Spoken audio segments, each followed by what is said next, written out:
welcome back to another episode. I'm here with a very exciting topic today for me because this is something that I used to struggle with for so many years. We're gonna be talking about how to stop stress eating after a long day. You know, the moment when you have the longest exhausting day and all of a sudden all you want is snack. You're literally at work thinking, oh my God, I cannot wait for, me to get home to have a snack, or sit down on the couch, turn the TV on and snack on potato chips. I used to snack, you guys, on everything. Literally anything and everything I would find in the house, I would snack on after not even the longest day. It could be just a regular day, but it was just a routine and how I wired my brain to operate every single day after work. And so, like I said, maybe it's chips, maybe it's cookies, maybe it's just whatever is the easiest in the fridge. And before you know it, you've eaten more than you've planned. And now you're feeling so freaking guilty, so shame, and just feel like a failure. So if that sounds familiar, if you are someone who is experiencing this, I think that today, this episode will be great for you because I'm gonna be diving deep into really strategies on how to avoid that from happening, and really explaining why stress eating even happens and how to just break the cycle. So if you're ready, let's jump right in, guys. First off, let's get something straight. Stress eating isn't about lack of willpower. Guys, your brain is literally wired to crave quick comfort when you are overwhelmed. Food, especially like high carbs, high fat foods, they literally calms your nervous system. It's a science. So if you've had a long, stressful day, you've been making a lot of decisions, right? You've had experienced emotional stress, or just like you are just like nonstop go, like most of you are, your brain is looking for the easiest way to feel better. And you're not gonna go and eat a broccoli and chicken, sorry, but you're just not. I can remember myself binging on broccoli and chicken and rice. Like I said, your brain is looking to feel better, and what you want is the potato chips, the chocolate, the treats, the good stuff. So now, why does it always happen at night? That's something that a lot of people struggle with because, quite frankly, you guys come home from work, you maybe get distracted during the day, don't think about food too much, but then when you get home, you're like, I want to eat everything, and it's usually at night. Because like I said, you've been making decisions all day, headlines, responsibility. Maybe you've been trying to eat super clean during the day, and by the time evening hits, your brain is like, screw it, I need comfort right now. So the reality check here, you guys, keep this in mind, is that you're not failing because you stress eat. Your brain is just trying to protect you. The goal isn't to have, I would say, more discipline. The goal is to give your brain over your body what it needs without using food as the only option. So let's talk about let's talk about what actually works and the strategies that I've implemented, because you guys remember, you're listening to someone who's been there and who struggled for 12 years. So what actually works? Number one step, or first step, is you need to fix the root cause at first. So what you need to do is almost like you need to ask yourself, am I stress eating because I'm actually stressed, or because I've been restricting food all day, which is what I see so often. You guys try to, again, like I said, quote unquote, eat clean, and then you get home and you're like, I'm losing control. The moment I open the pantry or the fridge, I'm like, I can't stop eating. So ask yourself, am I actually eating because I'm stressed, or because I haven't eaten all day and all I had was a freaking salad with chicken? If you are under eating, your body is going to crave easy, high energy foods at night. If you're stressed, your body is looking for dopamine, that, feel good chemical. So again, this is something that you need to ask yourself first. And the action step, when it comes to first step, is you want to look at your day and ask yourself if you're eating enough, if you're skipping meals, if you're eating super light or saving calories for later. That might be the real issue. I remember myself, I would literally go and I would only try to eat as little as possible. I would eat these 0-calorie shirataki noodles. Guys, they don't fill you up, right? They just volume food that has no calories, but they don't fill you up and you don't feel really satisfied after those noodles. Or I would be buying everything low fat, low calorie, right? It's just trying to eat as little as possible. And then I would be so surprised that I come home and I eat 2,000 calories. Well, let's be honest. Though more than 2,000 calories, definitely more than 2,000 calories. I could eat a lot. So that's the action step. Really look at your day first. And then let's move to the step number 2 the step number 2, let's call it. What I want you to also make sure is that I really want you to ensure that you're eating balanced meals during the day. So like I said, not just, I'm going to have chicken and salad. Well, it's still it's you were trying to probably do the low calorie versions, but actually balanced meals. Because if your meals are mostly, like I said, just salads or protein bars or just few crackers and some cheese or I don't know, random snacks, your blood sugar is going to crash later. And when that happens, cravings comes. Your body is literally begging you for more fuel, and and stress makes it even worse. You guys, keep in mind, please remember this, what I just say.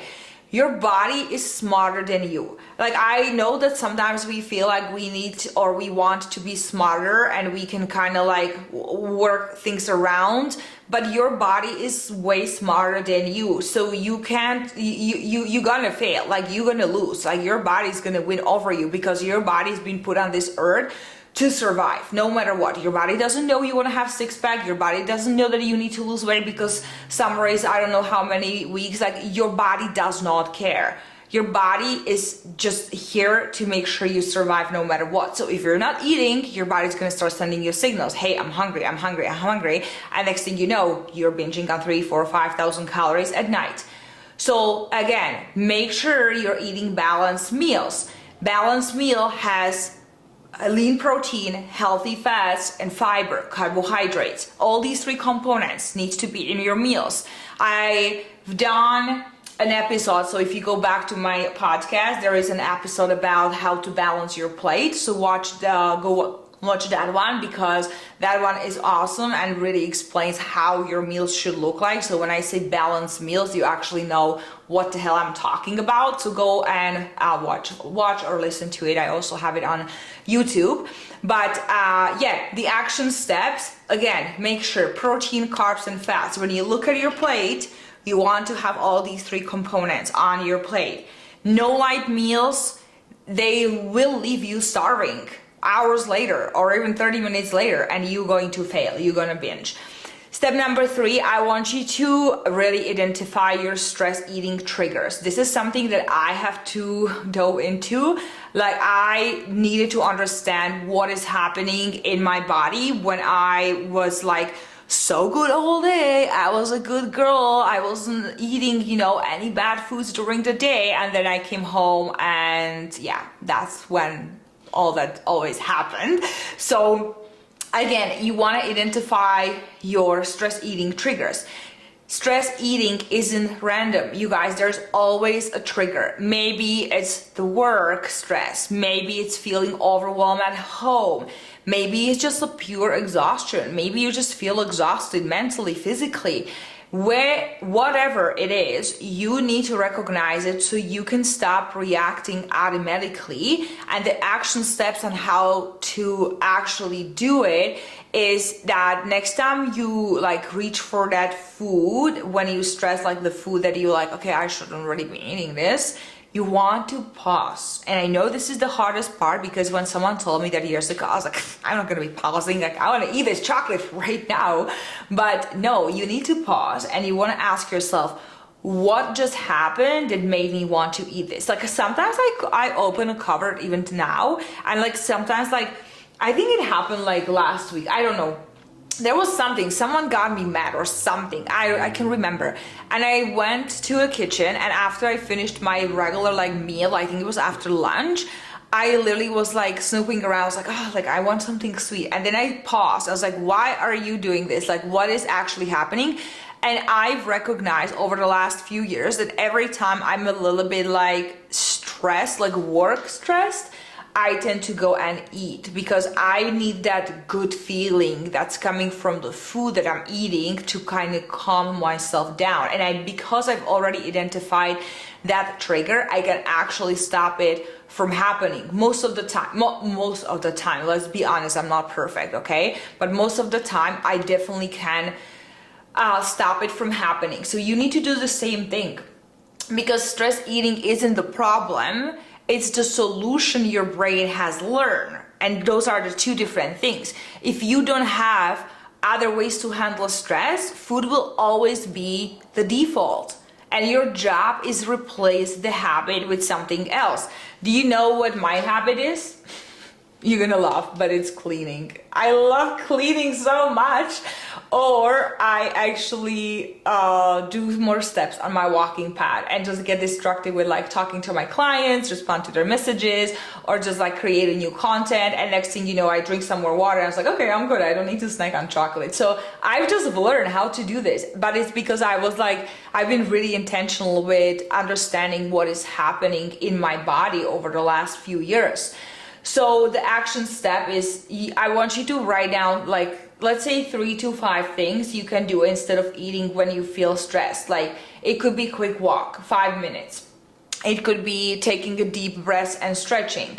It could be, I don't know, calling your friend and be like, Karen, I'm about to binge on potato chips, save me. I don't know, I'm just joking. But maybe just calling your mom, calling your friend, calling someone just to have a conversation, just get distracted.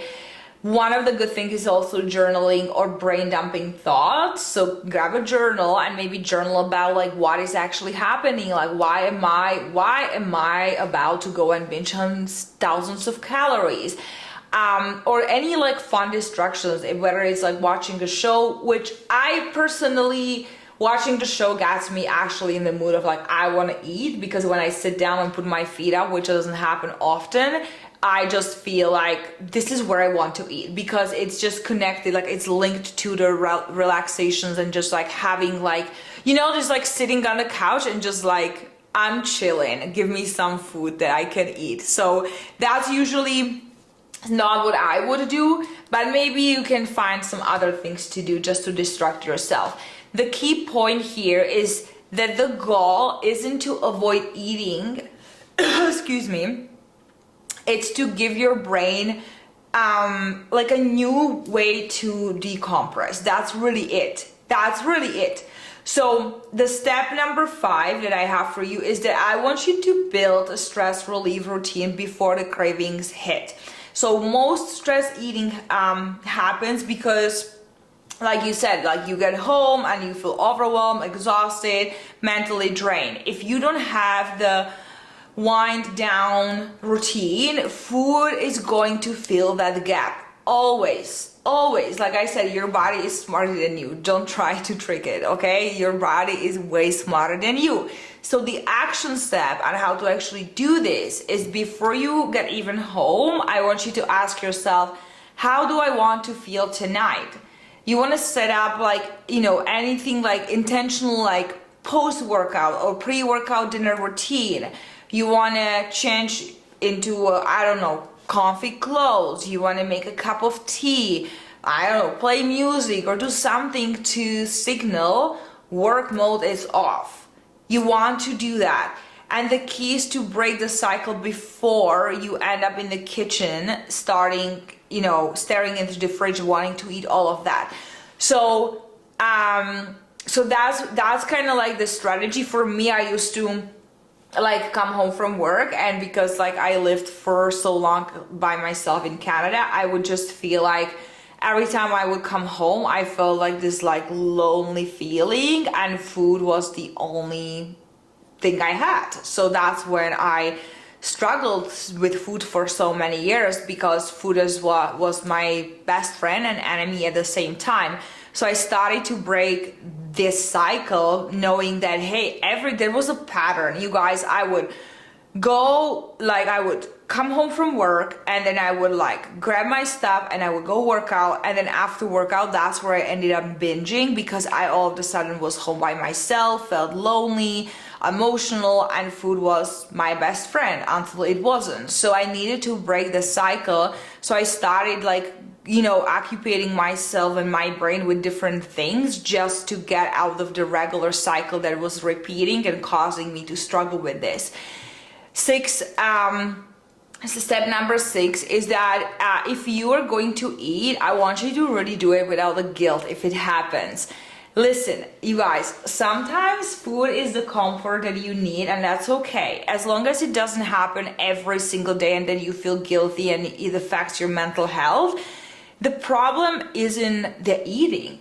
It's the shame spiral that comes after. So again, if you know for sure you're having balanced meals throughout the day, you are nourishing your body properly, you're doing all of the things that I've just mentioned above, then if it ever happens, just like enjoy it, but like be intentional, right? Like if you do eat, I want you to sit down, put the food on the plate, and actually enjoy it without shame, without the guilt, and not like those thoughts like, oh, I've ruined my diet. Just like leave it. Like, no, we don't like that. Because remember also at the same time, guys, that like one snack is not going to ruin your progress. Absolutely not. The stress about the snack will. So again, leave it. Just don't, like, we should never feel really guilty about eating foods. We just need to understand the patterns, how to break the cycles, and then when you want to enjoy the cookie, have a cookie. Cookies are good. If you don't eat them all day long, that's really all about it. What is it all about? So let's wrap it up, guys. So stress eating, remember, it's not about willpower. Definitely, I feel like a lot of people feel like I'm a failure, I can't control myself around food, but they don't dig deep into like why in the first place they're binging. It's mostly about the stress management and understanding the triggers. If you've been relying on food to cope, it's not your fault, but you can also break the cycle. So this week, after you listen to this, I want you to focus on eating real meals during the day so you're not starving at night. I want you to focus on noticing what triggers your cravings, like I said, like the stress from work or like relationships, whatever, being exhausted, right? Dealing with some emotions, things like that. Like really notice these triggers. Have like 3 to 5 go-to non-food ways to relax, remember, right? Find something that distracts you, and build those stress relief routine before the cravings hit. And also, if you eat it, just let the guilt go, just like let it go, because the guilt and the shame after is the worst. I remember myself, like I would feel so guilty and I would like not talk to myself nicely because I would feel like, oh, why did I do that? And then I would just be like, I'm not even gonna be saying the words that I was telling to myself, but I know that for sure, like the most damage that I've done to all of this whole recovery is when I just was just feeling so guilty about eating food and feeling like if I have a piece of chocolate, I'm a bad girl and I shouldn't be eating it. And it just was consuming all day long and it was just so exhausting. Now when I have chocolate, I'm like, well, my body is craving chocolate, I'm just gonna have chocolate. But the beautiful part is that I got to the point where I can have a whole box of chocolate. I can have all the foods that used to trigger my horrible eating habits and I don't even think about eating it. I don't even touch it. Why? Because I eat throughout the day so good in ways like not good like only clean food, but I just eat whole foods, and that's what my body loves and makes me feel the best. And when I eat that way, I'm like, I don't even need that chocolate. And like, listen, I used to